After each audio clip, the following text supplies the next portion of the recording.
मलाई त अहिले जिन्दगी पनि यो बत्तीको तार जस्तो पो लाग्न थाल्यो। यहाँनिर माथिबाट आएको नेगेटिभ पोजिटिभ, अन्त यो इन्भर्टरको लाइन, अन्त सोलरको लाइन पनि कतिले हालेको हुन्छ। यो छुट्याउनु जानेर गऱ्यो भने बत्ती बोल्ने, राम्रो हुने, सबै कुरो चलाउनु पाउने इच्छा लागेको कुरा। जानेन भने आगो लाग्ने, सर्ट हुने खतरा। यो दिमागको तारहरू पनि त्यस्तो पो लाग्न थाल्यो अहिले त। राम्रो सोच्यो, राम्रो गऱ्यो भने राम्रै हुने र यो मुटुमा आगो नलाग्ने त्यस्तो पो लाग्न थाल्यो आजकल त जिन्दगी म त कि। यो संसारमा नि बाँचिन्जालसम्म नि गेजेङ गेजेङ गेजेङ हुन्छ नि। अब यो कहिले थन्के सँगले सक्नु। अब यो राम्रो जोड्यो भने बत्ती बोल्ने हो, अब जोडेन भने सर्ट हुने। मलाई लाइट त आजकल त्यस्तो लाग्यो। अब यो डल्लै सिनिक्कै सन्काउनु पर्ने अब हो।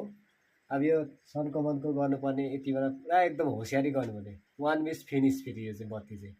बत्तीको काम गर्दा गर्दा चाहिँ मलाई त्यस्तो लागेको नि। हजुरहरूलाई के कस्तो लाग्छ, मलाई चाहिँ त्यस्तो पो लाग्न थाल्यो आजकल त। गेजेङ गेजेङ एकदम लाइफै झ्याङ झ्याङ भन्छ नि। जिन्दगी झ्याङ झ्याङ भनेको चाहिँ यस्तो हुँदो रहेछ है तार जस्तै साथीहरू।